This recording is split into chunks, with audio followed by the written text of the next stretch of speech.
छोटे सोने की बत्तख अंडा नदी। बहुत समय पहले की बात है। एक गांव में एक बूढ़ी औरत अपने दो पोता पोती राहुल और रीना के साथ रहता था। उस बूढ़ी दादी का लड़का और बहू शहर में काम करता था। वो दोनों 6 महीने में एक बार अपने बच्चों से मिलने आते थे। बूढ़ी दूसरों के घर में काम करता था। उसका बेटा उसका कोई मदद नहीं करता था।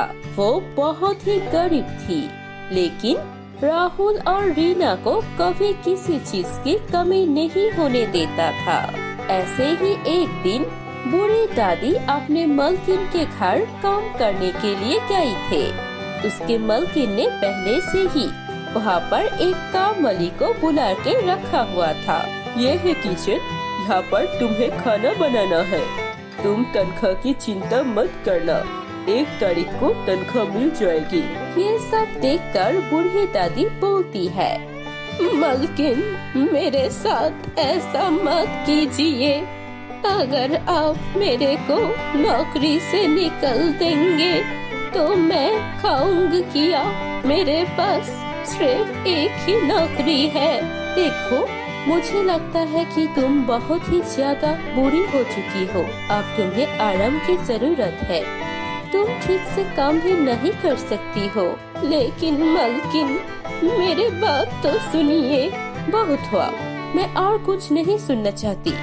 ये लो तुम्हारी पूरे महीने की तनख्वाह, और कल से तुम्हें काम पर आने की कोई जरूरत नहीं है। फिर वो बूढ़ी दादी एक नदी के किनारे जाकर उदास होके रोने लगती है। मैं कैसे अपनी पोता पोती को ख्याल रखूंगी? मेरे पास तो और कोई काम भी नहीं है।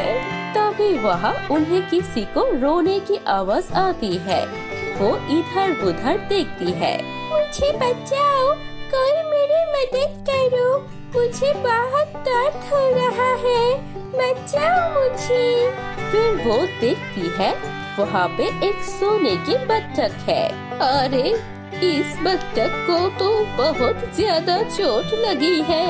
रुको, मैं देखती हूँ कहीं से कुछ मिलता है क्या। फिर वो बूढ़ी दादी जंगल से कुछ जड़ी बूटी लेकर बत्तख के गाँव में मलहम लगा देती है। वो मलहम लगने के बाद उस बत्तख को अच्छा लगता है और बोलती है, तुमने मेरी मदद की, तुम्हारा बहुत बहुत शुक्रिया। बत्तख को इंसानों की तरह बात करने हुए देखकर बूढ़ी दादी चौंक जाती है। तुम बात भी कर सकते हो? मैं कोई मामूली बत्तख नहीं हूँ, मैं तो जादू बत्तख हूँ।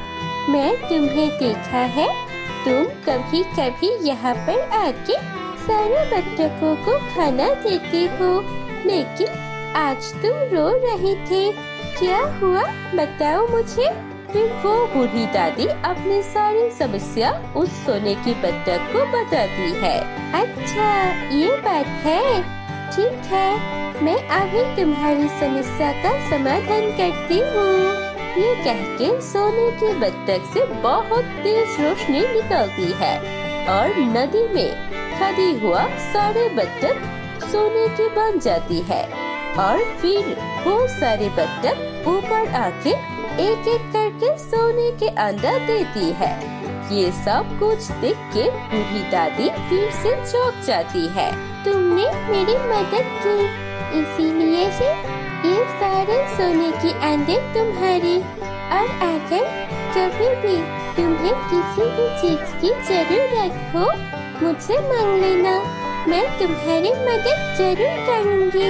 फिर बूढ़ी दादी खुश होके बाद वहाँ से सारे अंडे लेकर घर चली जाती है।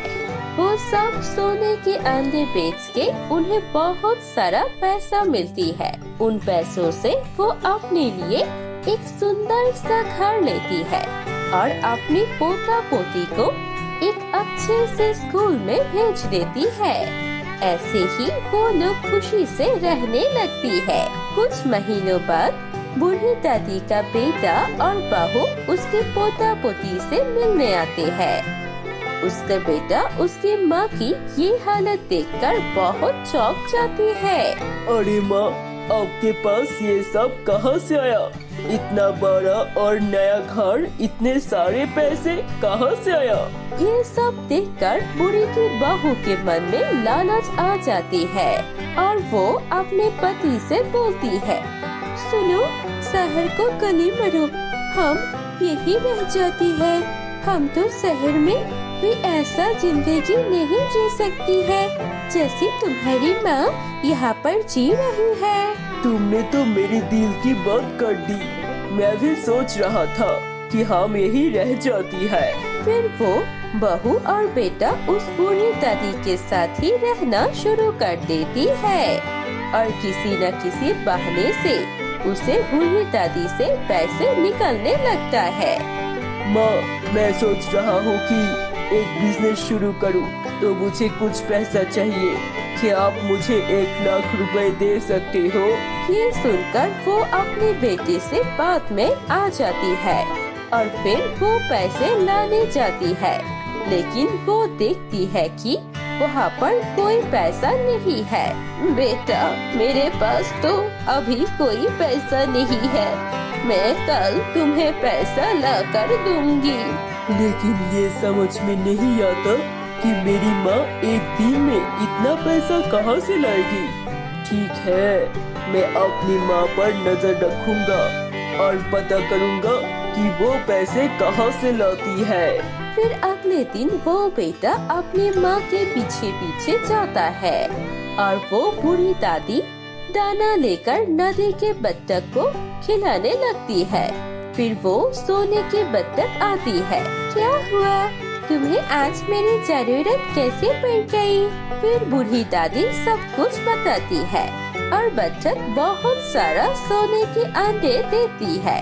पेड़ों को पीछे खड़े हुए उसका बेटा सब कुछ देख लेता है। अच्छा, तो ये बात है, यहाँ से ये रहा है, यहाँ से ही आ रही है थी मेरे माँ के पास इतने सारे पैसे। मैं ये सारे अंडे चुरा लूंगा और मैं बहुत ज्यादा अमीर बन जाऊंगा। हा हा हा।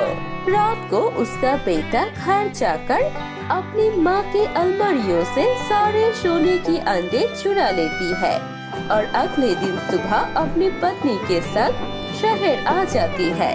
शहर आकर वो किसी सोने की दुकान में वो अंडे बेचने जाती है, लेकिन जब वो अंडे निकलता है वो अंडे बिल्कुल ही नॉर्मल बत्तख के अंडे हो जाती है और ये देखकर वो सोने की दुकानदार बहुत गुस्सा हो जाती है और उसे गुस्से में लोगों से पिटवा देती है।